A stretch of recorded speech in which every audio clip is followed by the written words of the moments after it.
Oh my lord, it is way too cold out there to want to do anything. And there's something I've been wanting to talk about. It's how to be prepared to shoot a promo for a business. So what is a business promo video?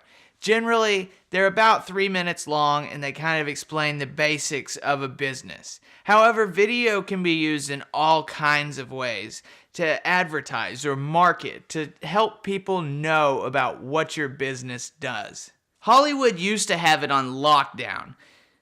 In order to make and air something, it took millions of dollars, so most businesses just didn't think about it. Print advertising is limited to what it's printed in. It doesn't have a chance of being shared or passed along unless it's your friend handing you a magazine. And it can be very expensive. You're looking at like $40,000 for a one-page ad in Texas Monthly for 1 month. Social media has changed this. It has given us, smaller people, entrepreneurs, non-giants, access to mass media. And it doesn't take a lot of money to capitalize on it. However, you have to have a plan for what you want to make. I've worked on several promo videos for different startup businesses. CF Cattle Company, The Mule Enthusiast, Hudspeth River Ranch, they raise lambs, Explore Ranches. I've worked on short films that had budgets of anywhere between $20,000 and $200,000, and feature films. I mean, a video everybody wants to know what a video costs, and it could be anywhere from $500 for a real estate video to $378.5 million for Pirates of the Caribbean on Stranger Tides, which holds the record for the most expensive movie in history. Most nationally aired commercials have a budget of 6 figures or more, and an Instagram video for a business could cost at very least $1,000 to produce, which is less than 1 minute, generally without audio or a voiceover at most, and paying the right person to post that, I mean, that gets crazy. We're talking people like Emily Ratajkowski with 20 million followers. I think she gets 80 grand to put up a post on Instagram. But that's a huge audience, and she's able to reach them having done nothing to really get there except have an Instagram account and entertain people with her pictures and her words and her body and the sexy way that she looks into that. Picture might be worth 1,000 words, and the article coming along with it can be however many words you want it to be. But when somebody sees a picture in an article, they take a mental note and decide they're going to read it later. When they see a good video, they watch it right then. And that's what we want. We want people to watch we want them to learn about our business immediately and take action, not to put it on their mind and come back to it 6 months later. It's all about living in the moment, yo. All us millennials out here. Whether you like it or not, video is a huge part of our lives. We're seeing it on restaurant menus. It's at gas pumps when we pull up to them. Not a big fan of that. You should be checking your oil and washing the windows. But it's just the world that we live in. Realtors use it to show houses, and businesses are explaining what they do through websites using video and tools online that are affordable for an entrepreneur starting without a lot of capital. So what we're talking about now is, as a business owner, what you need to do to get prepared for a videographer to show up and create content that can then express your message to a large audience, an international audience on the internet. An audience larger than what a Super Bowl commercial will reach if you make a video right. That would be a viral video. It's the cheapest way to reach people, but I don't want to get into viral videos because nobody really knows how to make one. Casey Neistat did a pretty good job of coming up with some viral videos, and he got famous for it, but he had his fair share of misses as well. If you can't beat them, join them. So it's time to call a videographer, right? Wrong. Well, I mean, right. Like, if you have an idea, call me. But this is what I'm going to tell you when you call. First, you need to have a purpose for what your video is supposed to achieve. It's answering the 5 W's. Who, what, when, where, why. Who do you want to reach? Who are you selling to? Who is your customer? What are you selling? Which can be complicated because look at somebody like Walmart. They have a giant store with just about anything you could think of in it. But when they make a commercial, they're either advertising low prices or a specific item that is exceptionally cheap, hoping to bring people into the store. So what are you selling? When are you selling this? Are you trying to market for a holiday? Are you promoting summer vacations at the end of winter?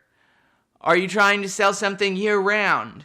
Is the goal to just express information in an easier way to consume than reading? Should they see it before they buy the product, like an ad? Should they see it after they buy the product, like a informational video? Or should it be during the consumption of the product, like a 3D movie after you buy the glasses? I don't know if that was a good example. But you got to figure out when you want it to come out. And then where is it going to come out? Where do you want this video to live? We talk about social media as this big thing, but it's just like TV. When you say TV, there's all these different channels you can choose from. Social media, there's a whole variety of platforms to use, and they have evolved to each have their place in that world. So when you create a video for one, it won't necessarily cross over to the other. A 1-minute square video made for Instagram is not going to get much attention on YouTube because they're two very different audiences and the videos have to be made differently. So when you say, oh, I want videos for several platforms, you got to realize that as a videographer, each video is a separate job. And that separate job has a different plan to it.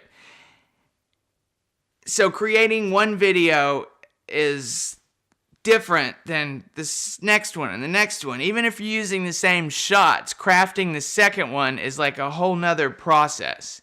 And unlike a picture where you can just resize it or share it without changing much, a video has like technical settings behind it for where it's playing. So if you don't have those right, then it'll come out real pixelated and not look right, or the audio may not sound right. You got to figure out where it's going to live. This is super important and something that even some of the ad agencies I've worked with didn't have figured out.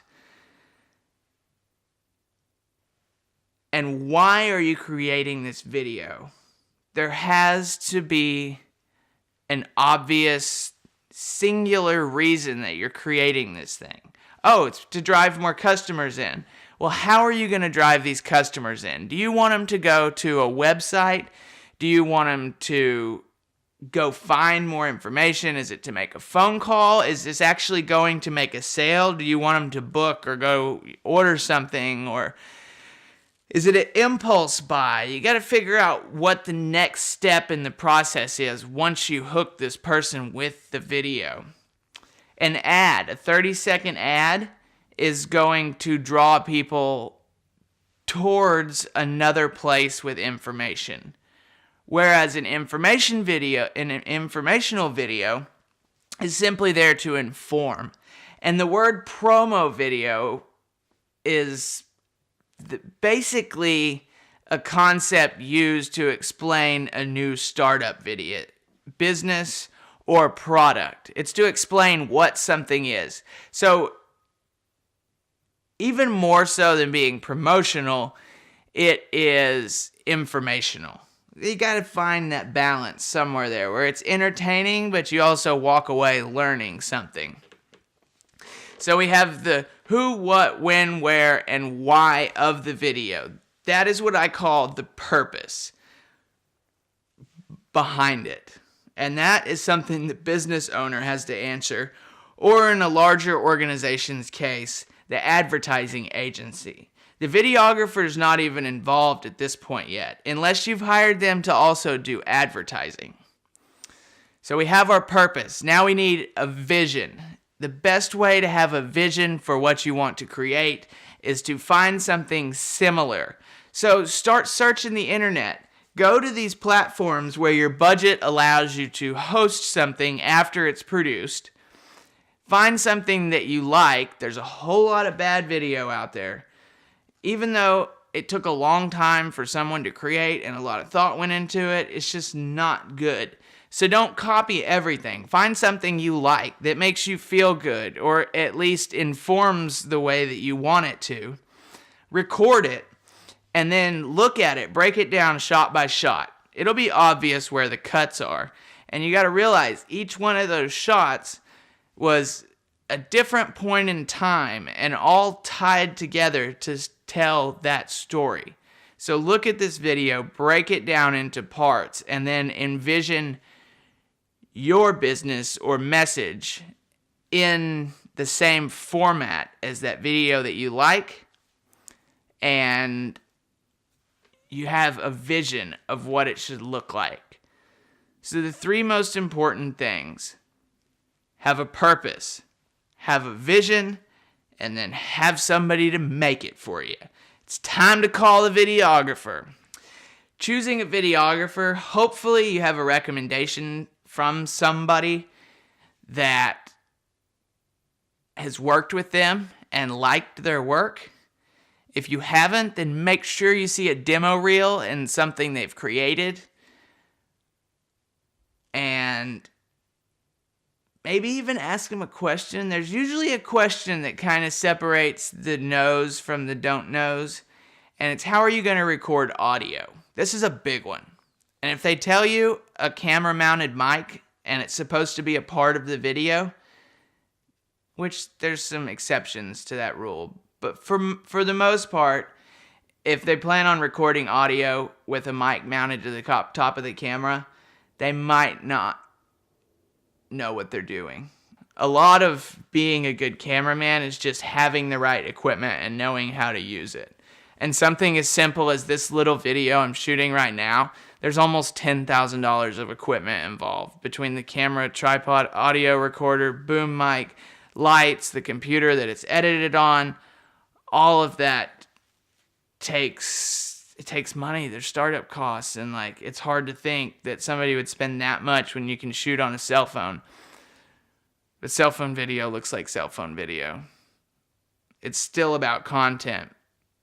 But if you're trying to look like a professional, you gotta do it like a professional, yo! This was a very basic explanation of what goes into it, but you need to answer that question of who, what, when, where, and why are we making this video, and then have a vision for what you want. After that, you call the videographer, they bring in their equipment, their expertise, and they tell the story for you, ultimately giving you a final product that you then have to put somewhere. If you have any questions, feel free to ask me. I love you guys. Have a great night. Thanks for watching, and I'll see you when I see you. Peace.